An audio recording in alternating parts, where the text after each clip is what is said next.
Bismillahirrahmanirrahim. Assalamu alaikum. Dear students, today we will discuss C# concepts. इसको season 1 का नाम दिया मैंने ताकि वो वर्डिंग जिनसे आप ज़्यादा फेमिलियर हैं उनको यूटिलाइज़ किया। फर्स्ट ऑफ ऑल इसमें हम आज डिफरेंट एस्पेक्ट से चीज़ों को देखेंगे। बहुत माइनर से कॉन्सेप्ट्स हैं लेकिन यूनिक कॉन्सेप्ट्स हैं। ये यूनिक भी और न्यू कॉन्सेप्ट्स भी हैं। इवन अगर आप लोग जावा और C++ पढ़े हैं या नहीं भी पढ़े, क्योंकि ये उनसे डायरेक्टली रिलेट नहीं करेंगे, ये एक डिफरेंट चीज़ें हैं। तो बेस से हम स्टार्ट करेंगे आज के इस लेक्चर को। फर्स्ट ऑफ ऑल बिस्मिल्लाहिर्रहमानिर्रहीम सल्लल्लाहु अलैहि वसल्लम अल्लाहुम्मा फ़्तह अलैना हिकमतक वंशुर अलैना रहमतक या ज़ल जलाली वल इकराम आमीन। Let's start the learning with the beautiful words of our beloved Prophet Muhammad sallallahu alaihi wasallam said, the angels keeps sending mercies upon a Muslim until he continues to recite salat upon me. Now it is the person's choice whether he recites less or more. Bismillahirrahmanirrahim. Allahumma salli ala Muhammadin wa ala ali Muhammadin kama sallaita ala Ibrahim wa ala ali Ibrahim innaka Hamidum Majid. Allahumma barik ala Muhammadin wa ala ali Muhammadin kama barakta ala Ibrahim wa ala ali Ibrahim innaka Hamidum Majid. Let's move further. हमारे पास आज जो जिन चीज़ों के ऊपर discussion कर रहे हैं हम इसके ऊपर मूव करते हैं और चीज़ों को देखते हैं कि प्रीवियस क्लास में ना हमने एक कमांड चलाई थी जिसके अंदर हमने देखा था, मैं आपको वहाँ से कोड भी ओपन कर देते हैं इसके लेक्चर्स के, और ताकि हम इसको चेक कर सकें। हमारे पास ये कुछ कोड था और हमने इस कोड के थ्रू इसको यहाँ पे CMD को ओपन किया था। यहाँ पे मैंने आपसे कहा था कि CSE की कमांड जो सी है वो आपने चला के चेक करनी है, तो इस तरीके से चलेगा। अब इसमें एक चीज़ जो है वो मैं आपको दिखाता चलूँ कि हमने यहाँ पे एडवांस सिस्टम सेटिंग में जाके इन्वायरमेंट वेरिएबल्स पे जाके मैंने ये क्लिक किया, यहाँ से पाथ को ओपन किया हुआ है। ठीक है जी, ये मैंने सारा पाथ जो है ना इधर से जो ये लिया था सी विंडोज़ और Microsoft.NET फ्रेमवर्क 64 और वर्जन जो भी इसका अपडेटेड आपके पास मौजूद है, इसको आपने अपने विंडो में ओपन करना। और यहाँ पे देखिए हमने जो CSE की कमांड लिखी है ना, ये याद रखें, ये CSE की कमांड हमारे पास ये पड़ी हुई है। यानी ये बैकएंड के ऊपर देखें, ये पूरा एक प्रोग्राम है जो कि इसको चला रहा है, यानी CSE.exe। यानी ये इसके थ्रू ये प्रॉपर एक सॉफ्टवेयर है जिसका साइज़ 2600 ऑलमोस्ट या 2700 ऑलमोस्ट KB है। तो ये चीज़ें पता होंगी तो आपको ज़्यादा फेमिलियर होंगे कि ये चीज़ें क्या है। मैं ये चीज़ें कुछ कॉन्सेप्ट्स जो मैंने आपको बताने थे। फिर आज हम मूव कर रहे हैं जी विजुअल स्टूडियो के ऊपर। विजुअल स्टूडियो जो भी लेटेस्ट वर्जन है आपने इसको इंस्टॉल कर लेना है। मैंने अपने पास जो किया है ये भी एक स्टेबल वर्जन है, लाइट वेट वर्जन है। अगर आपकी मशीन नहीं भी इन चीज़ों को सपोर्ट कर रही और हैवी लग रहे हैं आपको लेटेस्ट जितने भी हमारे पास ये आईडी आए हैं इसके विजुअल स्टूडियो के, तो मैं यूज़ कर रहा हूँ 2013 वर्जन मेरे पास इस टाइम इंस्टॉल है। और जब आगे फर्दर मूव करेंगे तो हम अपने इन चीज़ों को वेरीफाई भी करते जाएंगे। फर्स्ट ऑफ ऑल जो आज सबसे पहले हमने जिन चीज़ों के ऊपर डिस्कशन करनी है ना, आपने विजुअल स्टूडियो इंस्टॉल कर लिया, कोई इसकी कॉन्फ़िगरेशन कुछ भी नहीं है, जस्ट आपने इसको इंस्टॉल करना है, इसको ओपन कर देना और इसको वर्किंग स्टार्ट कर देनी है आपने। ठीक है, तो यहाँ पे आपके पास जो आपने वर्किंग स्टार्ट करनी है मैं उसका एक छोटा सा डेमो आपको दिखा देता हूँ। ये इस तरीके से करें, या कोई भी आपके पास इसके कोई भी वर्जन होगा तो आपने न्यू प्रोजेक्ट पे जाना है। न्यू प्रोजेक्ट पे जाके आपने यहाँ पे मल्टीपल ऑप्शंस होंगी, आपने यहाँ पे जाके विजुअल सी शार्प के बाद आपने यहाँ पे जो ओपन करना है that is called a console application. आपने यहाँ पे जाके कंसोल एप्लीकेशन के ऊपर जाकर वर्किंग कर रहे हैं। आजकल जो हम काम करेंगे, आज की जो पूरी क्लास में जितना काम है हमारा कंसोल एप्लीकेशन के ऊपर काम है। इससे पहले हमने CSA की कमांड देखी थी ताकि हमें विदाउट IDE का भी आइडिया हो सके। ये आपने इसे ओपन कर लेना, ओके कर दिया। इसका जो भी आपने नाम रखना है इसका नाम रखें, ये आपके पास ओपन हो जाएगा। ये सोल्यूशन है जी। एक सोल्यूशन में ये सोल्यूशन है, एक सोल्यूशन में मल्टीपल प्रोजेक्ट्स आ सकते हैं। एक सोल्यूशन में मल्टीपल प्रोजेक्ट्स आ सकते हैं और आप इसको यहाँ से रन कर सकते हैं, कंपाइल कर सकते हैं। मैं इसका एक सिंपल सा सिनेरियो आप लोगों के साथ शेयर कर लेता हूँ ताकि आपको कोई भी कॉन्फ़िगरेशन का इशू ना रहे कि किसी किस्म की है। यहाँ पे हम नॉर्मल जो लिखते थे, ये देखिए यूजिंग सिस्टम यहाँ पे ऊपर ऐड करवाया हुआ है। तो हम यहाँ पे क्या लिखेंगे, कंसोल डॉट राइट लाइन। ठीक है, मैंने यहाँ पे से कर दिया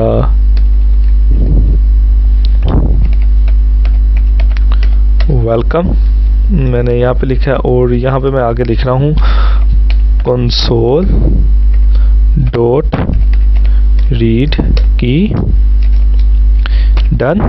ये मैंने यहाँ पे से कर दिया। और इससे मैं क्या करता हूँ, स्टार्ट करता हूँ तो इसको चला के चेक कर लेते हैं। ये देखिए जी हमारे पास ये आउटपुट आ गए। इट्स वेरी वेरी सिंपल, बिल्कुल कंफ्यूज नहीं होना आपने।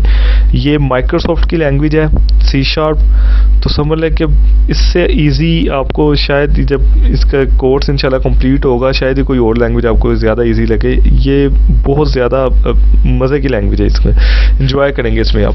अच्छा, इसमें हमने तो वेलकम उसको कर दिया तो आइडिया हो गया ये किस तरीके से। फिर यहाँ पे मैं आपको ना ऐड करके दिखाता हूँ कोई new project. Add new project, ये भी है कंसोल एप्लीकेशन। इसका नाम रख लें जो भी आपने इसका नाम रखना था, आपने ABCD रख दिया इसका नाम। ठीक है, इसको ओके किया।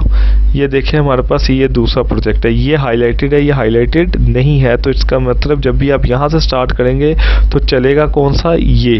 हर एक अपना अपना मेन है। अगर ठीक है जी, आपने यहाँ पे इसको अगर चलाना है तो आपको यहाँ पे लिखते हैं कंसोल डॉट राइट लाइन।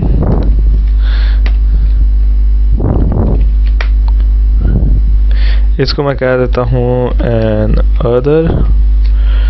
और यहाँ पे मैं अगेन वही कंसोल डॉट रीड की। अच्छा, अब मैं इसे चलाऊंगा ना तो आप चेक कीजिएगा यहाँ पे फिर वेलकम ही लिखा आ रहा है। क्या करूँगा मैं, यहाँ पे इसको राइट क्लिक करके उस प्रोजेक्ट पे जिसको चलाना है राइट क्लिक करके यहाँ से करूँगा डिबग, डिबग से करूँगा स्टार्ट न्यू इंस्टेंस। तो ये करूँगा तो यहाँ पे देखें लिखा हुआ आ गया एंड अदर। तो इट मीन्स कि जो आपने चलाना है वो उस तरीके से आपका ये चलेगा। यहाँ पे एक दो ऑप्शंस हैं, शुरू में बताता चलूँ आपको। अगर आपके प्रोग्राम में कोई भी इश्यूज आ रहे हैं, कोई ऐसे मसाइल आ रहे हैं जो कि आप कोड में चेंज कर रहे हैं, आपको नहीं किसी ना किसी वजह से कंपाइलर या कोई आईडी की वजह से कोई चीज़ स्टक हो जाती है, तो आपने यहाँ से ना रीबिल्ड सॉल्यूशन भी कर सकते हैं जिससे आपका सारा कोड जो है ना प्रॉपरली कंपाइल, यानी इंटरप्रेटर लेवल पे सिर्फ आपको आंसर नहीं आएगा, सही तरीके से कंपाइल दोबारा रीबिल्ड कर लेगा इसको। Rebuild or succeed. और ये कर सकते हैं आप, इसको क्लीन कर सकते हैं, बिल्ड कर सकते हैं। तो ये अगर कर सकेंगे तो इससे आपको फ़ायदा क्या होगा कि आपके एप्लीकेशन में अगर बहुत ज़्यादा कोड आपने किया हो, किसी कैशे में कोई वैल्यू जो सी है वो पुरानी वाली कोई आती जा रही है, तो ये जब कभी इशू आएगा तो आपने इस ऑप्शन को कभी यूज़ करके देखना है, आपको काफ़ी ज़्यादा इससे फ़ायदा मिलेगा। चलते हैं जी अपने एक्चुअल टॉपिक की तरफ, जिसको हमने आज सीज़न 1 का नाम दिया है। ये तो बस एक जनरल इंफॉर्मेशन आप लोगों से डिस्कस कर रहा था। अब मैं यही काम जो है ना आपके साथ डिस्कस करता हूँ। सबसे पहले हम अभी डिस्कस करते हैं जी नेम स्पेस के ऊपर। नेम स्पेस के ऊपर प्रीवियस क्लास के अंदर भी हमने थोड़ा सा देखा था, आज इसको ज़रा चेक करते हैं। अच्छा, इसमें ना जो नेम स्पेस के अंदर हमने वर्किंग की है आज की, जो इसकी एग्जाम्पल है, इसमें मैं आपको समझाता हूँ कि क्या क्या काम है, कैसे है। मैं पहले इस कोड को क्लोज कर रहा हूँ जो मैंने काम करके रखा है। ठीक है, मैंने ये सारी कोड आपके लिए बेस्ट एग्जाम्पल जो मास्टर क्वेश्चन है उसको बना के रेडी करके रखा है ताकि आप लोग इन कॉन्सेप्ट को जब ये कोड आपसे शेयर कर दिया गया होगा और आप वीडियो देखें और वीडियो देखते हुए इन चीज़ों को कॉन्सेप्ट्स को समझें और समझ के एक एक कॉन्सेप्ट को समझ के जब यानी ये नेम स्पेस वाली टॉपिक कवर हो जाए वीडियो को पॉज कर देना आपने और फिर इन सारी चीज़ों को आपने खुद से करके ट्राई करना है। सबसे पहले ये करिए नेम स्पेस क्या है। Name space in C# are used to organise too many classes so that it can be easy to handle the application. ये वही है जैसे नॉर्मली आपको बताया था in a simple C# program we use system.console। ठीक है, हम इसके अंदर system.console को यूज़ करते हैं। तो ये क्या है, where system is the namespace and console is the class। ठीक हो गया, ये आपको याद होना चाहिए। नेम स्पेस किस लिए यूज़ होता है, ऑर्गेनाइज टू मैनी क्लासेस। अब इसमें ना अब नेम स्पेस को कैसे कैसे यूटिलाइज किया जा सकता है, मैंने इसके ना डिफरेंट फिनोमिनाज बनाए हैं। मैंने ना इसके अंदर टोटल 2 नेम स्पेस बनाई है। ठीक है, एक नेम स्पेस के अंदर B नेम स्पेस हो सकती है और एक फाइल के अंदर मल्टीपल नेम स्पेस भी हो सकती हैं। मैंने इसलिए इन चीज़ों को ऐसे बनाया। एक को मैंने नेम स्पेस बनाई, उसके अंदर मैंने क्लास है प्रोग्राम की जो नॉर्मल आपके बनेगी और एक मेन उसके अंदर आया। ठीक है, अभी मैं मेन के ऊपर डिस्कशन नहीं कर रहा। ठीक है, सिंपल अभी मैं बात कर रहा हूँ एक क्लास प्रोग्राम की है, एक ही नेम स्पेस है, मल्टीपल क्लासेस होंगी। तो मैंने क्लास बनाई माई कस्टम की। मैं अभी सिर्फ इसका प्रोटोटाइप डिस्कस कर रहा हूँ और मैंने क्या किया जी, अभी सिर्फ इसके अंदर 2 क्लासेस हैं और एक नेम स्पेस है। इसी ही नेम स्पेस के अंदर एक जिसे हम कह रहे हैं इनर नेम स्पेस। पहले ये क्राइटेरिया आपको क्लियर हो जाए। एक नेम स्पेस, टोटल हमारे पास 2 नेम स्पेस हैं एक्चुअली एक पूरी फाइल के अंदर। एक नेम स्पेस के अंदर हमारे पास 2 क्लासेस हैं और एक नेम स्पेस मौजूद है यहाँ पे। इसी तरीके से मैं सबसे पहले एक जो क्लास है ना कस्टम क्लास, उसका कोड पहले आपसे डिस्कस करता हूँ ताकि इससे हम फर्दर चलें।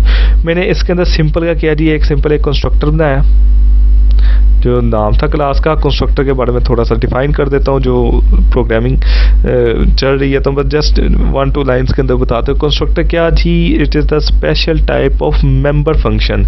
मेंबर फंक्शन किसे कहते हैं कि हर वो फंक्शन जो क्लास में मौजूद होता है उसे मेंबर फंक्शन कहा जाता है और वो वेरिएबल जो क्लास में बनते हैं उनको डाटा मेंबर कहा जा रहा होता है। ठीक है, ये कंस्ट्रक्टर क्या है, इसकी कोई रिटर्न टाइप नहीं होगी और इसका सेम नेम होगा, बस यही और डिफॉल्ट कंस्ट्रक्टर वगैरह ये चीज़ें हैं। ठीक है, हम इसे कुछ चीज़ सेट करवाने के लिए यूज़ करते हैं तो मैंने इसके अंदर 2 सेट करवाया नंबर के अंदर। ठीक हो गया। एक्चुअली अब नंबर क्या है, नंबर ये इसका कोई डाटा मेंबर है। इस डाटा मेंबर को मैंने यूटिलाइज़ कैसे किया, आपने जब भी हम कोई प्राइवेट डाटा मेंबर बनाते हैं तो उसमें से कोई चीज़ों को सेट करने के लिए हम इसके बनाते हैं गेटर सेटर बनाते हैं। Getter setter is the specific type of mechanism in which we can access the private data member with the help of getter setter functions। हम getter setter के थ्रू get set करते हैं, उनको public बनाते हैं। Private data member को हमारा public with in the class उसको एक्सेस कर सकता है, तो हम इसको एक्सेस करते हुए उन्हीं पब्लिक चीज़ों को यूटिलाइज करते हैं जिससे हम प्राइवेट डाटा मेंबर को एक्सेस कर सकते हैं और हम अपनी सिक्योरिटी को अचीव रखते हैं इसमें। तो यहाँ पे C# में बहुत ईजी है getter setter को, जैसे आपने पहले सीखा हुआ किसी लैंग्वेज में वैसा ही बनाना चाहें वो भी सपोर्ट है। लेकिन यहाँ पे सिंपल आप गेट और सेट भी लिख दें तो ये समझ आएगा कि आप ये बिल्कुल इक्वलेंट है जो आपने इससे पहले कोड कभी किया हुआ है। आपने जस्ट ये 2 कीवर्ड्स को यूज़ करना है। यानी मैं अभी आज के जो लेक्चर का जो एक्चुअल जो नई चीज़ आपको मिलने वाली है, जो मिल चुकी है आपको, वो यही है कि गेट और सेट। गेट और सेट पहले आपने यूज़ किया था जी, वो लगाया जो भी फिनोमिना आपने इसके ऊपर वर्किंग की थी वो भी चलाएंगे तो चलेगा। ये यूनिक है इसलिए मैंने इसके ऊपर फोकस किया, थोड़ी देर के लिए पॉज किया। गेट एंड सेट आप इसको इस तरीके से लिख लें तो उसके बाद आप नंबर को आप कोई भी वैल्यू पास करें, ये ऑटोमेटिकली ये ऑटोमेटिक वे है गेटर सेटर का। आप मैनुअली यूज़ करें जो इससे पहले प्रोग्रामिंग है वो भी चलेगा। ना समझ आए इसको रिपीट कीजिएगा वीडियो ताकि आप इन चीज़ों को करके देखें और करके देखें। यानी इसका मतलब ये नहीं है कि आपने सिर्फ सुन के मेरी वीडियो के ऊपर मुतफिक होना। जितनी बातें कर रहा हूँ आपने एक नॉर्मल गेटर सेटर बनाना है, उस गेटर सेटर के जैसे वो कॉल हो रहा है एक तरफ उसे रखना और फिर इसको भी ट्राई करके देखना, एग्जैक्टली वर्किंग करेंगे दोनों। तो ये यहाँ पे एक्चुअली इसका फ़ायदा क्या है, क्यों इसको दिया गया, गेट और सेट को क्यों दिया गया, जस्ट इसलिए कि आप जो प्रोग्रामर्स हैं उनका कोड, लाइन ऑफ कोड कम हो सके, कंप्रेस हो सके, बस गेट और सेट, क्योंकि रेपिटेशन में हमें गेट और सेट बहुत ज़्यादा बनाने पड़ते हैं। तो पता चल जाए किसका बनाना है, नाम पता चल जाए, गेट और सेट लगाया, ये ऑटोमेटिकली सेट करेगा और रिटर्न करेगा, यानी गेट करेगा और सेट करेगा, ये सारे काम। तो मैंने इसको यूटिलाइज किया, और दूसरा ये मैंने एक फंक्शन बनाया मल्टीप्लाई का, और जस्ट और कुछ भी नहीं किया मैंने, ठीक है। एक क्लास बनाई है उसके अंदर, ये जस्ट इसलिए कि इनको कॉल कैसे करना है, एक्चुअली कोई इसकी वर्थ नहीं है वैसे तो। ये क्लास मैंने इसको ओपन ही रखता हूँ ताकि आपको ये हमने डिस्कस कर लिया। इसके बाद मैं कहता हूँ इसकी एक इनर क्लास है जी। इनर क्लास के अंदर मैंने बनाई है my new home. My new home बनाया और इसका नाम रखा है नेम स्पेस न्यू। न्यू का वर्ड मैंने साथ इसके लिए लिखा था कि ये माई न्यू होम, और इसके अंदर मैंने एक फंक्शन बनाया फ्लोट पेंसिल का, और 2 वेरिएबल ही हैं, कोई भी फंक्शनैलिटी कुछ भी परफॉर्म किया, रिटर्न सी करवा दिया मैंने इससे, ठीक है। मैंने एक क्लास बनाई, एक name space, inner name space, उसके अंदर एक और क्लास बनाई, उसके अंदर एक फंक्शन बनाया जिसकी रिटर्न टाइप फ्लोट है जस्ट। इसी तरीके से एक और नेम स्पेस जो आउटर नेम स्पेस है मैंने बनाई, जिसका नाम था class structure access specified new. ये इसका मैंने रखा क्योंकि इससे पहले जो बनाई थी उसके साथ न्यू नहीं लिखा हुआ था, ठीक है। तो ये एक डिफरेंट आउटर है, और उसके अंदर मैंने बनाया माई होम, उसके अंदर एक फंक्शन बनाया, क्लास है माई होम, फंक्शन का नाम है पेन। तो इस पेन के अंदर वही फंक्शनैलिटी मैंने जस्ट एक परफॉर्म करवाई, उसका कैलकुलेट करवा के यहाँ पे मैंने रख दिया। अब आपके पास ये स्ट्रक्चर बन चुका है, outer name space, inner name space, inner class उसकी, यानी इसके अंदर क्लास है और क्लास की फंक्शनैलिटी है, और जो एक्चुअल क्लास है जिसके अंदर प्रोग्राम है, जिसका मेन है, मैं उसकी तरफ जाता हूँ। तो फिर मेन के प्रोग्राम को ओपन करते हैं। तो इसको एक्सेस करने का ये मैकेनिज्म है कि अगर आपने, ये हमने बात की थी class structure access specified new की, तो इसकी अगर हम बात करते हैं तो ये this is the outer name space.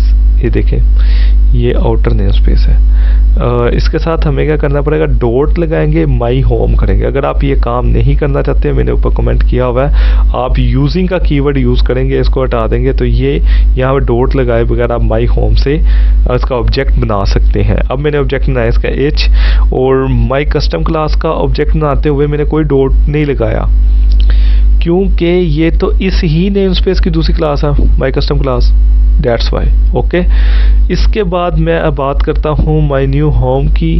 My new home जो है वो मेरे पास इस ही नेम स्पेस के अंदर एक और नेम स्पेस है, तो मुझे क्या करना पड़ेगा, my new name space dot name space new dot my new home, उसका ऑब्जेक्ट बनाया मैंने, और उसके बाद इनको कॉल किया बारी बारी।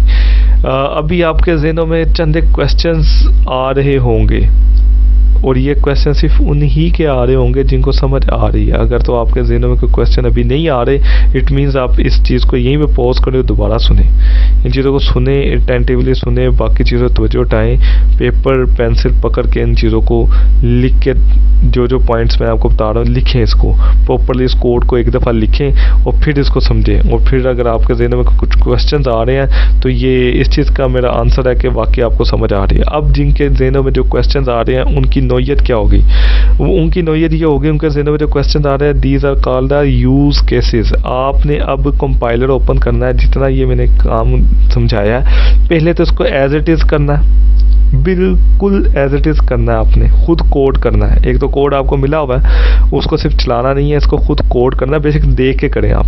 सेकंड टर्म में आपने क्या करना है, वो जो क्वेश्चन आपके ज़हन में आ रहे हैं, these are called the use cases. Use cases, उन यूज़ केसेस को आपने भी चला के देखना, उसमें एरर आए, कुछ भी आए, वहाँ से आपकी लर्निंग का फिनोमेना स्टार्ट होगा। अगर एरर आ भी रहा है, वहाँ से काफ़ी चीज़ें आपको सीखने को मिलेगी। इन केस आपने 10 ट्राइज की कर ली हैं और उसके बाद भी आपको समझ नहीं आ रहा, तो आप उससे, मेरे टीए से, किसी से भी रब्ता कर सकते हैं, ताकि वो आपको फिर आपकी हेल्प कर सकें। लेट्स मूव फर्दर, ये I hope it is enough. तो अब हम चलते हैं एक और एग्जांपल की तरफ, ठीक है, एक और एग्जांपल की तरफ चलते हैं और उसकी तरफ जाके तो हम इसको देखते हैं कि हमने आगे क्या देखना है। अब हम चल रहे हैं जी एक यूज़ केस आपसे डिस्कस करते हैं। उस यूज़ केस में क्या काम होगा जी, ये यूज़ केस में क्या काम होगा? इस यूज़ केस में काम ये है कि जी हम अपनी कोई भी वैल्यू किसी वेरिएबल में स्टोर तो करवा सकते हैं। अगर थोड़ा सिक्योर करना चाहें उसको कि हमारे पास जो वैल्यू है, जो वैल्यू टाइप है, उसको हम ऑब्जेक्ट टाइप में कन्वर्ट करना चाहें तो हमारे पास एक कीवर्ड है जिसका नाम है ऑब्जेक्ट। ऑब्जेक्ट कीवर्ड है जो कि C# वर्जन 1.0 के अंदर इंट्रोड्यूस करवा दिया गया था। हमने कोई भी वेरिएबल लिया, अभी सिंपल जहाँ जहाँ मैं हाईलाइट कर रहा हूँ आपने इस पर तवज्जो रखनी है। मैंने हाईलाइट किया जी इसको कि ये वेरिएबल है, जस्ट सिंपल डिक्लेरेशन इनिशियलाइजेशन। मैंने इसको क्या कर दिया, ए ऑब्जेक्ट बनाया O के नाम से और मैंने A को इसमें रख दिया। अब ये ऑब्जेक्ट बन गया O। अब मैं क्या कर रहा हूँ, A की वैल्यू चेंज कर रहा हूँ। A की वैल्यू चेंज करके मैंने क्या किया है, जो वो उसके अंदर मैंने ऑब्जेक्ट का O बनाया था उसको मैं दोबारा टाइपकास्ट कर रहा हूँ इंट में, क्योंकि इंट ही था, और इंट C के अंदर इसको स्टोर कर रहा हूँ। अब आपने ये देखना है कि C के अंदर क्या 786 आया होगा या 123 आया होगा। फिर इसको मैंने 2 लाइनों में यहाँ पे डिस्प्ले किया है। आपको जो समझ आई है आपने इसकी आउटपुट अपने पेज पे लिखनी है, फिर इसको कंपाइल करना है, फिर इसको चलाना है, फिर देखना है कि इसकी आउटपुट क्या आती है। फिर इसकी आउटपुट क्या आएगी, कि कैसे चलेगा, मैं इसको समझा देता हूँ। इसकी आउटपुट क्या आएगी, वैल्यू ऑफ A इज़ 1 2 3 आएगी या 786 आएगी। इसे तो हमने देखना है कि उसने अपडेट कर दिया हमने आखिर पे यहाँ पे 786, ठीक है। और यहाँ पे जब हम बात करते हैं O की तो यहाँ पे वैल्यू आएगी 1 2 3, और जो यहाँ पे C था, C की वैल्यू क्या आएगी, ये मैं एक दफ़ा आपको एग्जीक्यूट करके चला के दिखाता हूँ। बाकी चीज़ों को आपने अभी इग्नोर करना है, सिर्फ इसके ऊपर फोकस कीजिएगा। इसका जो ऊपर है वो आ रहा है 786 1 2 3 1 2 3। ओके, अंडरस्टैंड, यानी समझ गए ना कि कोई कॉम्प्लेक्स चीज़ नहीं है ये, इसको हमने यहाँ तक रखा। अब मैं इसके चीज़ों को रिलेट करता हूँ। व्हाट इज़ ऑब्जेक्ट, क्या है, क्यों है, किस लिए चल रहा है। मैं इन सब क्वेश्चंस के आंसर जो है ना मैंने आपके लिए लिखे हैं, इसमें मैं आपको बताता हूँ। दिस फिनोमिना इज कॉल्ड, जब आप वैल्यू टाइप को किसी ऑब्जेक्ट में कन्वर्ट कर रहे होते हैं, this phenomena is called the boxing. इसको कहते हैं boxing. Boxing is the process of converting a value type two the type object. Type object अभी मैं इसको एक्सप्लेन करता हूँ आगे कि why we need to convert value type to the type object। इसी तरीके से अगर हम कहते हैं बॉक्सिंग, तो अनबॉक्सिंग क्या है, आप इसी को वाइस वर्सा लिखे, मैंने खुद इसकी डेफिनेशन लिखी कि unboxing is the process of converting a type object to value type. समझ गए, यानी उसका वाइस वर्सा।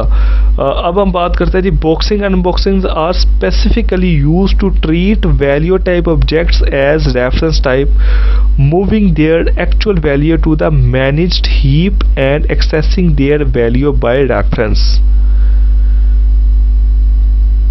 ये देखें, मैं यहां से समझाता हूं आपको। ये देखें जी, हमारे पास जो भी वैल्यू टाइप की चीज़ें होंगी वो सारी हमारे स्टैक में मौजूद होती हैं, ठीक। और जो हमारी ऑब्जेक्ट में चली जाती है बात, तो वो हमारी हीप में चली जाती है, और यहाँ पे स्टैक में हमारे पास सिर्फ ये रहा करता है। तो ये बेसिकली ऑब्जेक्ट बन जाएगा जब, तो ऑब्जेक्ट अपने पास सिर्फ वो ऑब्जेक्ट ही है। ऑब्जेक्ट की जो चीज़ें हैं वो सारी की सारी, उसकी टाइप, उसकी वैल्यू वो हीप में चली जाएगी। अब यहाँ से कुछ भी हम पूछते हैं तो वो बेसिकली इसको रेफ़र कर देगा कि ये हीप के अंदर जो चीज़ें मौजूद हैं वो हमारे पास आए।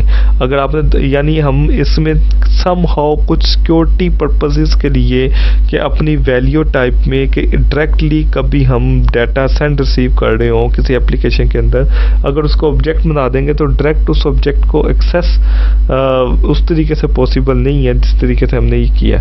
तो अब मैं आपको समझाता हूँ कि इसमें बाकी चीज़ क्या है। यानी दोबारा इसको पढ़ते हैं, बॉक्सिंग अनबॉक्सिंग ज़्यादा specifically used to treat value type objects as reference type, ठीक हो गया, और moving their actual value to the managed heap and accessing their value by reference. समझ गए ना, जैसे हमने रेफरेंस में देखा विदाउट बॉक्सिंग एंड अनबॉक्सिंग। यानी अगर ये ना हो तो क्या इशू है, ये अगर ये क्यों पढ़ रहे हैं हम, ये टॉपिक क्यों हम डिस्कस कर रहे हैं, ठीक है। तो without boxing and unboxing you could never pass value types by reference, ठीक है, and that mean you could not pass value type as instances of object.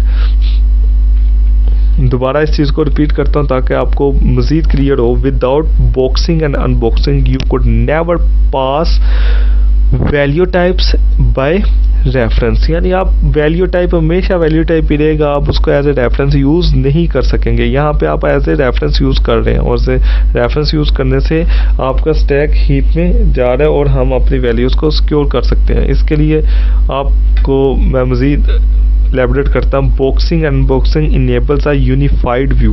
यानी वही ना कॉन्सेप्ट्स हैं इसके कि क्यों बॉक्सिंग, ये आपको बताया जा रहा है बॉक्सिंग अनबॉक्सिंग क्या किया करता है।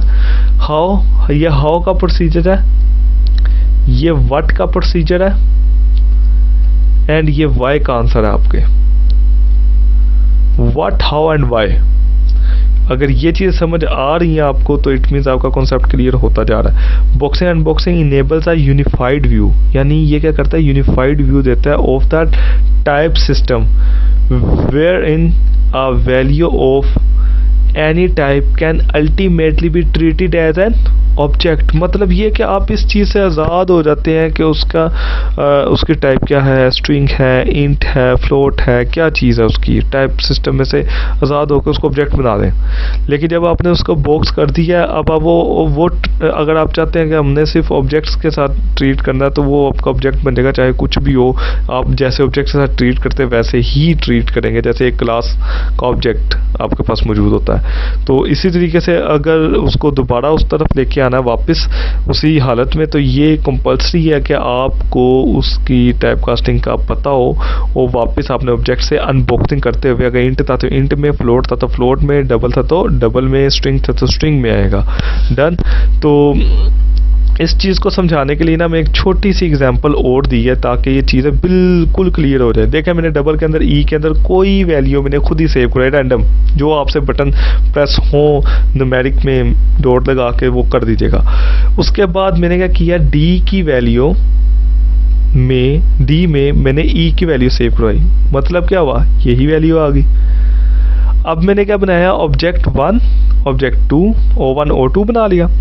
मैंने O1 को पास कर दिया E, O1 को पास कर दिया D और O2 को पास कर दिया E। एक्चुअली तो वैल्यू तो एक है, आगे ऑब्जेक्ट 2 बना दिए मैंने इसके। अब मैं इसका कंपैरिजन कर रहा हूँ, D इजिकल टू E, तो ये मुझे रिटर्न करना चाहिए ट्रू या फॉल्स में कि ये इक्वल है या नहीं, येस और नो, यानी बूलियन में इसका आंसर आएगा true false. O1 is equal to O2, तो इसका आंसर प्रिडिक्ट करें ना, क्या हो सकता है आपके पास, इसे लिख लें एक जगह, D और E इक्वल है, यस और नो, यस, क्या आंसर आना चाहिए ट्रू। O1 O2 इक्वल है, अगर तो आपको इक्वल लग रहे हैं ये दोनों, जैसा कि ये ऊपर वाली एग्जांपल में जब मैंने इसको प्रिंट करवाया था तो दोनों का 1 2 3 आया, 1 2 3 आया। देखने में, आउटपुट शो करने में हमें ऐसे लग रहा है कि शायद ऑब्जेक्ट बनाने से तो कोई फ़र्क नहीं पड़ा, यानी ओ प्रिंट करवाया जब हमने तो O के अंदर क्या आया, 1 2 3 आया, वही जो A के अंदर मौजूद था। एक्चुअली जो चीज़ें नज़र आ रही हैं ये इस तरीके से बिहेव नहीं करती, बैकएंड के अंदर इसमें काफ़ी चीज़ें चेंज होती हैं अगर आप इसको मद्देनजर रखें तो। अब यहाँ पे जब हम देखते हैं कि अगर तो वाकई 1 2 3 ही कंपेयर किया जा रहा है तो यहाँ पे ट्रू आना चाहिए, जबकि मैंने अभी थोड़ी देर पहले जब इसको चलाया तो शायद आपने इसके ऊपर गौर किया हो तो इसकी आउटपुट क्या आ रही थी, फॉल्स। फॉल्स का मतलब ही ये है कि these are not equal, these are both are the object और ऑब्जेक्ट आपका जो अलग अलग बना है ये मेमोरी में किसी डिफरेंट जगह पे जाके बना है, और वो जो ऑब्जेक्ट्स हैं वो कहते हैं जी वो O1 कोई और ऑब्जेक्ट है, मैं कोई और ऑब्जेक्ट है, और ये अपनी वैल्यू को कंपेयर नहीं कर रहे, ये अपनी वैल्यू को कंपेयर नहीं कर रहे, ये अपने अपने रेफरेंस को कंपेयर कर रहे हैं, और वो कोई रेफरेंस तो सेम नहीं है, वो तो डिफरेंट लोकेशंस पे है। उन्होंने कहा ठीक है, वो उसके पास बेशक सेम वैल्यू ही हो लेकिन वो चीज़ें उस तरीके से नहीं चल रही। डन, ये जी हमारा हुआ topic that is called the boxing and unboxing. बहुत डिस्क्राइब कर दिया, इससे ज़्यादा डिटेल में अगर आप पढ़ेंगे तो यही चीज़ें आपको बार बार डिफरेंट वर्ड्स में पैराफ्रेजिंग के अंदर मिलेंगी आपको। तो चीज़ें यही हैं, आप बुक पढ़ लें, वो कोई वेबसाइट पे चले जाएं, तो बातें यही हैं, तकरीबन यही हैं। तो चंद एक चीज़ें जो आप लोगों के साथ डिस्कस मैं छुपाता हूँ, उसका फ़ायदा मुझे ये होता है कि आपकी मुझे प्रैक्टिस रिक्वायर्ड होती है और आप लोगों से वो एफर्ट्स रिक्वायर्ड होती हैं ताकि वो आप लोग करें। अदरवाइज़ नॉलेज तो बना पड़ा दुनिया में सब कुछ मौजूद है, तो we need to focus and struggle कि हम कुछ खुद देखें इसको कैसे इसको कर सकते हैं। एक टॉपिक तो हमारा हो गया ये। अब लेट्स मूव फर्दर। आगे जो टॉपिक आ रहा है this is called ref and out keyword. This is very very interesting phenomena in C sharp के अंदर। ये बड़ा इंटरेस्टिंग किस्म का फिनोमिना। मैं इसका ना पहले यूज़ के हिसाब से डिस्कस करता हूँ और फिर बात करता हूँ। पहले ये कोड को आप बेशक देखें लेकिन मेरी बात गौर से सुने।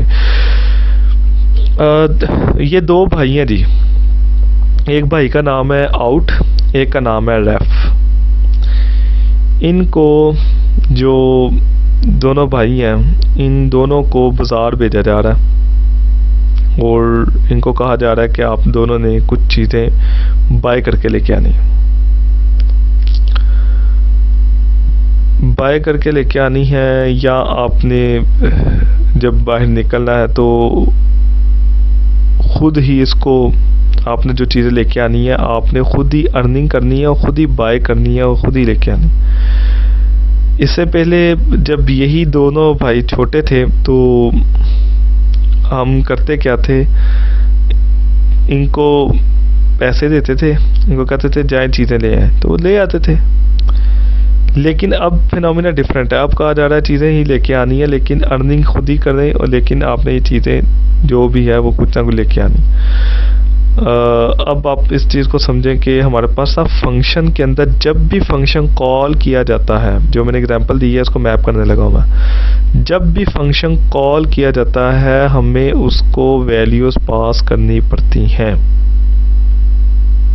ओके, फंक्शन जब कॉल किया जा रहा है उसको पैरामीटर में वैल्यू, अगर पैरामीटर है तो उसकी पैरामीटर की वैल्यू देनी पड़ेगी, गोली नहीं करा सकते उसको। लेकिन फिर भी अगर हमें करवानी पड़ सके कि हम किसी ना किसी तरीके से कोई ऐसा फिनोमिना में लेके जाएं, हम कहें कि यार बाज़ार से चीज़ें तो ख़रीदें लेकिन हमने जो ये मैं जो फंक्शन को कॉल कर रहा हूँ, मैं इसको जो पैरामीटर पास कर रहा हूँ, ये पैरामीटर ने आगे जाके वैल्यूज़ कंप्यूट करनी, आगे कुछ कंप्यूटेशन होगी और वहाँ से जो वैल्यू आएगी वही इस पैरामीटर का हिस्सा बनेगी। अभी मैं इसको वो वैल्यू नहीं बता सकता। अगर मैं वैल्यू इस फंक्शन को पहले ही बता दूँ तो हो सकता है वो सारी प्रोसेसिंग तो मैं खुद ही करनी पड़ जाएगी मुझे। मैं इसकी एग्जांपल अभी आपके सामने रखता हूँ तो और ज़्यादा क्लियर होगा। सिंपल आपको अभी सिर्फ ये एग्जांपल समझ आनी चाहिए।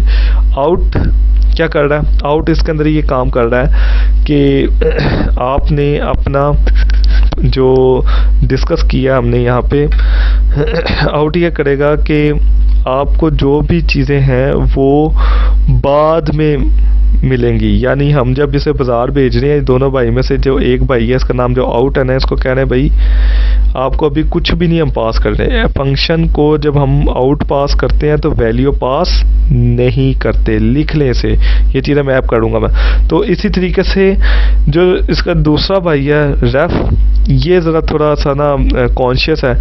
ये कह रहा है नहीं जी, मैं अगर मार्केट में निकलूँगा तो मेरी इंसल्ट ही ना हो जाए, मैं कुछ ये ना हो कि मैं अर्निंग ना कर सकूँ, कुछ ख़रीदने के लिए जाऊँ तो फिर ऐसा हो। तो रेफ जोन्स है ना वो थोड़ा सा ना इस लिहाज से कॉन्शियस है, तो उसकी कॉन्शियसनेस की वजह से इसको डिफ़ॉल्ट में कुछ ना कुछ पे करके भेज दिया जाता है। इसको कहते हैं ये लोग कुछ वैल्यू ले लें, आप डिफ़ॉल्ट में कुछ वैल्यूज़ आप रख लें। लेकिन ये यूज़ तब करनी है अगर आपने खुद अर्निंग ना की तो, यानी अर्निंग का मतलब मैं क्या यहाँ पे ले रहा हूँ, कंप्यूट, अगर कोई आपकी कंप्यूटेशन या कोई चीज़ नहीं होती तो फिर आपने इसे यूटिलाइज करना है, अदरवाइज नहीं करना। तो जस्ट ये दो चीज़ें जो अब चलेंगी, अब इसको मैं आपको समझाता हूँ। Ref tells the compiler that object is initialized before entering the function. Before entering the function ये है कि हम इसको कुछ ना कुछ object is initialized, मतलब इसको कुछ ना कुछ वैल्यू दे के भेजेंगे, और इसे ये कह के भेजेंगे कि अगर तो वहाँ कंप्यूट होती है तो उस वैल्यू को यूज़ करना, अगर वो यूज़ ना हो, अगर वहाँ पे कुछ कंप्यूट ही ना हो और तुम्हें कोई वैल्यू दी ही ना जाए वहाँ पे, तो फिर आपने ये जो डिफ़ॉल्ट वैल्यू इसको चलाना है। आउट को ये कहा जाता है आपने हर हाल में वहाँ से ही वैल्यू लेनी है, आपको कुछ नहीं दिया जा रहा, वहीं से कंप्यूट होगा, वहीं पे मिलेगी, अगर नहीं होगा तो एरर दे देना, फिर बेशक वहाँ पे आपको कोई वैल्यू नहीं मिलती तो बेशक एरर दे देना। तो while out tells the compiler that object will be initialized inside the function, यानी हम पैरामीटर तो पास कर रहे हैं, और पैरामीटर पास करके अगर वैल्यू पास कर रहे हैं हम, तो वैल्यू ने तो आगे जाके कंप्यूट हो ही जाएगी। लेकिन ये कि हमें कोई ऐसा पैरामीटर पास कर रहे हैं जिसके अंदर वैल्यू नहीं है, और फंक्शन जब एग्जीक्यूट होगा तब भी उसे वैल्यू पता चलेगी। इंटरेस्टिंग किस्म की एग्जांपल है ये, मैं अभी आपको बताता हूँ। मैंने क्या किया जी, दो वेरिएबल्स बनाए, नया फंक्शन बनाया, ठीक है, एक फंक्शन बनाया, उस फंक्शन से मैंने क्या किया, मैंने इस फंक्शन के अंदर प्लस माइनस मल्टीप्लाई डिवाइड तीनों चीज़ें चलाई हैं मैंने, ठीक हो गया। अब मैंने इसके अंदर क्या किया जनाब, एक को रेफ किया जो ऐड वाला है, बाकी सबको मैंने आउट कर दिया, मैंने जस्ट समझाने के लिए। ये दो हैं जो कि नॉर्मल वेरिएबल्स जिसको कहेंगे नॉर्मल पैरामीटर्स हैं, इसमें से वैल्यूज़ आएंगी इधर से। मैं गया जी मेन में जाके मैंने इनको जब चलाने की बात की तो मैंने इसको जाके ना चलाया। अब यहाँ पे आपको रीड लाइन का फंक्शन नज़र आ रहा होगा, ठीक है जी। जब हमने यूज़र से इनपुट लेनी है तो यहाँ पे यूज़ होगा रीड लाइन, और अगर आपने वो रीड लाइन में लेंगे तो वो स्ट्रिंग में आएगी, बात स्ट्रिंग आएगी, आपने उसको कन्वर्ट करना होगा किसमें, इंटीजर में, तो उसके लिए यूज़ होता है कन्वर्ट डॉट टू इंट 32, ये इंटीजर में आपकी वैल्यूज़ आ जाएंगी, आपने इसको इंटीजर में रख लेंगे। तो हमें दो वैल्यू दोनों इंटीजर में चाहिए थे, हमने वो दे ली। अब क्या किया, program dot parameter, program dot parameter, parameter क्या था, स्टैटिक फंक्शन था। स्टैटिक का भी बड़ा मज़े का है, मैं कोशिश करूँगा कि ये इसका भी कॉन्सेप्ट आपको ना नेक्स्ट इसका जो सीज़न आएगा ना कॉन्सेप्ट्स का, तो उसके अंदर क्लियर करूँगा, या किसी लेक्चर के साथ मर्ज करके इसको ना मैं आपको बताऊँगा कि स्टैटिक बड़ा मज़े का क्या है, इसको समझना है, ना कि बुक में जो लिखा है एज इट इज़ याद कर लेना, या एज इट इज़ किसी एग्जाम्पल को कर लिया और उसके ऊपर फोकस कर दिया कि बस ऐसे ही होगा।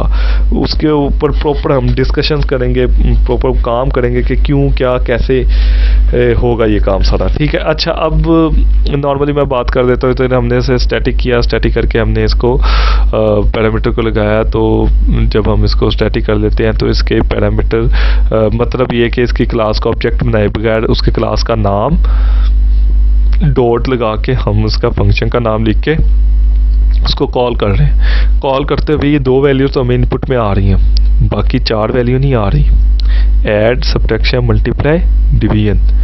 हम कह रहे हैं ये पैरामीटर में हम इसे पास कर रहे हैं इसलिए कि जाके अपना हिस्सा लेके आए, जाएँ अपनी अपनी वैल्यूज़ लेके आए, जो कंप्यूट हो जाए ऐड तो ऐड की वैल्यू आ जाए, आउट की जब वो सब्ट्रैक्शन हो जाए, मल्टीप्लाई हो जाए और डिवीजन हो जाए तो उसकी वैल्यूज़ भी आपने लेके आनी है जो आपने आगे शो करनी है।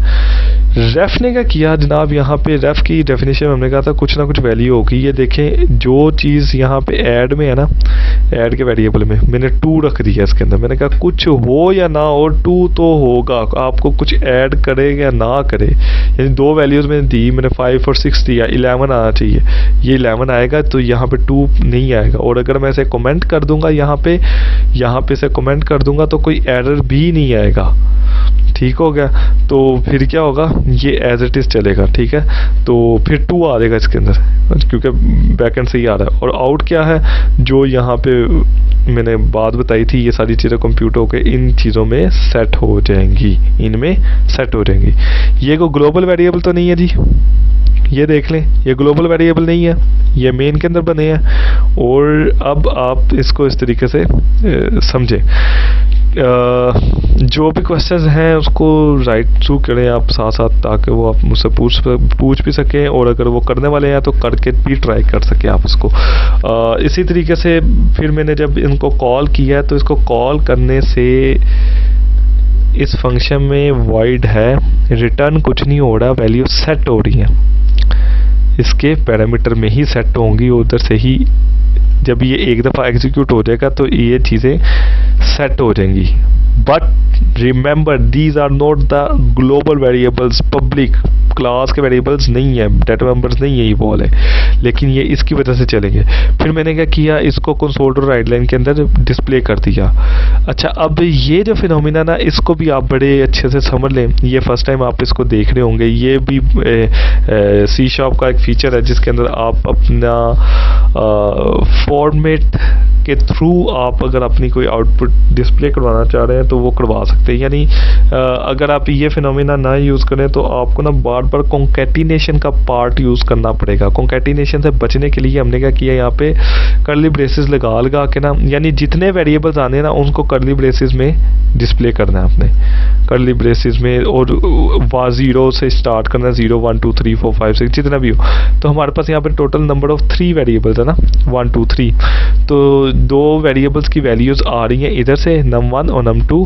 ये जो आएंगी, ये पहली वाली 0 में चली जाएगी, ये वाली 1 में चली जाएगी। और सब्ट्रैक्शन में क्या था, सब्ट्रैक्शन में तो हमारे पास था ये वाली वैल्यू, ठीक है, जो यहाँ से सेट हुई थी, तो ये वैल्यू हमारे पास इधर से आएगी। तो बता दिया जाएगा जी मैंने ये से माइनस किया और इसका जो आंसर आया वो ये है। मतलब ये कि आउटपुट डिस्प्ले करवाने के लिए मैंने जस्ट यहाँ पे कोमा लगेगा, और यानी आप वेरिएबल्स, इसका आसान हल जो मैं एक लाइन में आपको बता दूँ, जितने वेरिएबल्स हैं उनको एक साइड पे लिखें, और डबल कोट्स के अंदर जो कुछ टेक्स्ट लिखना है आपने उसको एक साइड पे लिखना है। डन हो गया। इसको मैंने यहाँ पे डिस्प्ले करवाया, मैं इसे यहाँ पे चला के आपको दिखा भी देता हूँ एक दफ़ा, ताकि इसे वेरीफाई करें और आगे चलें। मैंने इसको फॉर एग्जांपल वैल्यू पास की 10 और यहाँ पे पास किया 5, तो ये मेरे पास आंसर आ गया 15 5 52। डन हो गया जी, और यही आना चाहिए इसमें। तो मैंने ये इस तरीके से इसको रिजोल्व किया। ये जब तक आप लोग करेंगे नहीं आपको ये आइडिया नहीं होगा। फिर भी मैंने इसको ना शॉर्टकट वे के अंदर ना आपको आपकी लैंग्वेज में समझाने के लिए ना मैंने इसको यहाँ पे लिखा हुआ है। क्या लिखा हुआ है कि जो है ना हमारे पास ref is 2 way, out is only 1 way, ठीक है। तो 1 वे है और एक ये 2 वे है।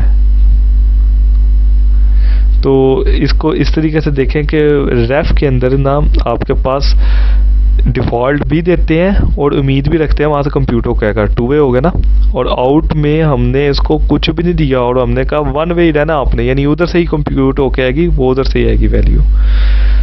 Let's move further. हम आगे चलते हैं जनाब, और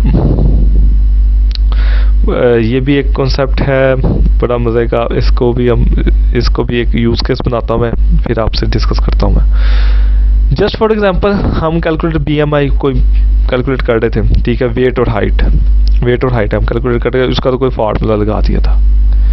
हमने फंक्शन बना लिया, फंक्शन की लाइब्रेरी बना दी और हमने कहा दिया बस अब इसे कॉल करें और चलाएं। थोड़ी देर के लिए सोचें कि इसके जब फंक्शन कॉल होगा वेट और हाइट, वेट और हाइट। वेट है 8 और हाइट है 17। 8 और 17, 8 एंड 17, यानी ये मैं फंक्शन कॉल कर रहा हूँ तो मैं यहाँ पे लिख रहा हूँ 8 और 17। तो 8 वाली वैल्यू हो जाएगी किस में, वेट में, 17 की वैल्यू हाइट में। फंक्शन कॉल करते हुए मैं भूल ही गया, मैं ऐसा कोई इंटरप्रेटर यूज़ कर रहा हूँ जिसके अंदर कोई इंटेलिजेंस वर्क नहीं करता, तो मैं भूल ही गया। मैं कहा यार वेट अब राइट पे था कि लेफ़्ट पे था, मुझे ये पता है कि वेट 8 है, हाइट 17 है। अब ये नहीं पता चल रहा कि राइट पे शायद वेट इधर था और हाइट इधर थी। मुझे इसकी ओरिएंटेशन भूल चुकी है। क्या इस चीज़ का सलूशन सी शॉप दे रहा है? हाँ बिल्कुल दे रहा है। इसके डिफरेंट मैकेनिज़म्स हैं, वो हम डिस्कस करेंगे कैसे। लेकिन इसके अंदर आपको उसका नाम का पता होना चाहिए कि 17 क्या है और 8 क्या है, मतलब एक वैल्यू यानी वेट क्या हो, हाइट क्या है, ये बस पता हो। तो इसके लिए जो मैकेनिज़्म यूज़ किया गया है उसके अंदर ये कि आपको इजाज़त दे दी गई है कि जो आपने वेरिएबल यूज़ किया था वो नाम याद होना चाहिए आपको। अगर ओरिएंटेशन याद नहीं है तो वो जो वेरिएबल आपने इसके पैरामीटर में यूज़ किया था, पैरामीटर का जो नाम था वो आपको याद होना चाहिए, तो आप उसको फिर आप उसको वैल्यू दे सकते हैं। जैसे ये तो आप कन्फर्म है ना कि वैल्यू के आगे पीछे होने से, वैल्यू के आगे पीछे होने 17 और 8 की ओरिएंटेशन चेंज कर देने से आउटपुट चेंज होगी। अगर ये चीज़ यहीं पे क्लियर नहीं हो रही तो एक दफ़ा चला के इसको एक दफ़ा वेरीफाई ज़रूर करें, अदरवाइज़ समझ नहीं आएगी आपको कि ये करने का पर्पज़ क्या है। फिर मैं बात करता हूँ यहाँ पे कि हमने वेट एंड हाइट, हमने कहा वेट एंड हाइट को हमने कहा, अब ये तो हमने क्या किया, ये दोनों तो हमने क्या कहते हैं इसको तुक्का लगाया ना, हमने ये दोनों तो हमने जस्ट एक चांस दिया कि शायद ऐसे था कि ऐसे था, लेकिन वैल्यू बिल्कुल एक, वेट 123 था और हाइट 64 थी, तो हमने लिख दिया। फिर दूसरी दफ़ा अगर हमने ट्राई की, हमने कहा नहीं जी हाइट इतनी है और वेट शायद इधर है या इधर है, तो आगे पीछे करने से दोनों का आउटपुट सेम आएगा, दोनों की आउटपुट सेम आएगी। बट जो ट्रेडिशनल वे था डेट वाज कॉल्ड द, इसको कहते हैं पोजिशनल आर्गूमेंट्स। क्या कहते हैं इसको? आज तक आप जो आर्गूमेंट्स देते आए हैं उसका नाम था पोजिशनल आर्गूमेंट। जो आज हम पढ़ रहे हैं new, that is called the named arguments. क्या कहलाता है ये? Named argument. क्या आपको इसका नाम याद हो, इसका नाम याद हो तो होगा। तो एक ऐसा केस है जिसके अंदर आपको कंपाइलर एरर देगा, वो क्या है कि आपने इसको याद रखना है कि positional arguments can not follow named arguments. ठीक है, मतलब ये कि आप इसको शुरू में दे दें नेम्ड आर्गूमेंट और बाद में कि मैंने तो इसको एक का लिख दिया और एक का ये चीज़ मैं नहीं लिखता। अगर शुरू में आपने इसको लिख दिया है तो आपका कंपाइलर की जो सेटिंग हो गई है वो इस लिहाज से हो गई है, वो अब आपको इस लिहाज से चेक करेगा जाके, अच्छा ये नेम की बात कर रहा और आगे जाके आपने नहीं किया, आपने कहा नहीं वो खुद ही समझ जाएगा, वो खुद ही कुछ नहीं समझेगा, आपको इसको बताना पड़ेगा और फिर आप आगे जाएंगे। यानी एक दफ़ा आपने लिख दिया, अगले सारे पैरामीटर का नाम बताना पड़ेगा चाहे आप ठीक भी जा रहे हैं। तो इसलिए कहा जा रहा है positional arguments can not follow the named argument. यानी ये पोजिशनल आर्गूमेंट, ये जो आपका है नेम्ड आर्गूमेंट है, आपने पोजिशनल आर्गूमेंट को नेम्ड आर्गूमेंट के पीछे लगा दिया ना, तो ऐसा नहीं होगा। नेम्ड आर्गूमेंट आपको पोजिशनल आर्गूमेंट के साथ चलना चाहिए, वो उस तरीके से। नेम्ड आर्गूमेंट आ गया तो अब पोजिशनल आर्गूमेंट से नेम्ड आर्गूमेंट आज़ाद हो चुका है, बिल्कुल आज़ाद हो चुका है, इससे नहीं इस तरीके से चलेगा ये। ठीक हो गया। अब यहाँ पे जो लास्ट थिंग है वो ये देख लें। हाँ, शुरू में आप पोजिशनल आर्गूमेंट्स कर रहे थे, named arguments can follow the positional argument. अब शुरू में तो पोजिशनल चल रहे थे। ये इजाज़त है कि सबसे जो आखिरी है ना उसका आप नाम दे दें, उसका आप क्या कर दें, नाम दे दें। तो क्योंकि उसकी सेटिंग सबसे आखिर पे होगी, वो कहेगा अच्छा ये नेम्ड है, उससे आगे कुछ भी नहीं होगा, तो उससे अगर कोई नाम नहीं चाहिए होंगे। ये इसके कंपाइलर की सेटिंग है सी शार्प के, ये बताना मेरा फ़र्ज़ था। ठीक है, इसका व्हाट एंड वाई बनता नहीं क्योंकि ये एज इट इज़ है, लेकिन फिर भी मैंने इसको समझाने की मैक्सिमम कोशिश की है ताकि आपको समझ लग जाए कि कंपाइलर की जो सेटिंग है वो उसके लिहाज से इसको फिट बैठता है, उससे हमने इसको सीखा है। डन हो गया। अब हम मूव करते हैं जनाब एक और एग्जांपल की तरफ, जो कि हमारी आज की ये लास्ट एग्जांपल है, जिसे हम कहते हैं ऑप्शनल आर्गूमेंट्स। ऑप्शनल आर्गूमेंट्स भी बड़ा ज़बरदस्त टॉपिक है, बिल्कुल ये उससे मिलता जुलता लगेगा जैसे हमने रेफ के अंदर किया ना, बिल्कुल वैसे लगेगा कि कुछ ऐसे आर्गूमेंट्स, क्या हम ऐसे आर्गूमेंट्स दे सकते हैं कि हमारा दिल करे हम किसी फंक्शन को दो आर्गूमेंट्स दे दें, एक दे दें, तीन दे दें, जबकि फंक्शन एक ही हो। मैं दोबारा बता रहा हूँ, ये नहीं कि डिफरेंट फंक्शंस हो, ओवरलोडिंग, ओवरराइडिंग, इस तरह के किसी कॉन्सेप्ट की बातें नहीं कर रहा मैं। एक ही फंक्शन बनाए, उसी एक फंक्शन में कभी आप एक पैरामीटर दे दें, कभी दो दे दें, कभी तीन दे दें, तो आपका वो चल जाए, कोई एरर ना आए। तो हमें क्या करना पड़ेगा, सिंपल सा फिनोमिना, सिंपल सा फिनोमिना वो ये है कि आपको जिन के अंदर आप वेरिएशंस चाह रहे हैं, आप कह रहे हैं कि ठीक है, तो उनको आप डिफ़ॉल्ट वैल्यू स्टोर करवानी पड़ेगी, उसकी डिफ़ॉल्ट वैल्यू दे देंगे तो ये काम आपका चलेगा, अदरवाइज़ ये चीज़ें नहीं चलेंगी। ठीक हो गया, ये आपने काम करना है। उसके साथ साथ फिर मैंने यहाँ पे ये एग्जांपल आपको चला के दिखाई है। आप इसको एक पैरामीटर दें, इसको दो दें, तीन एक दें, इसको तीन दें, दो दें या एक दें।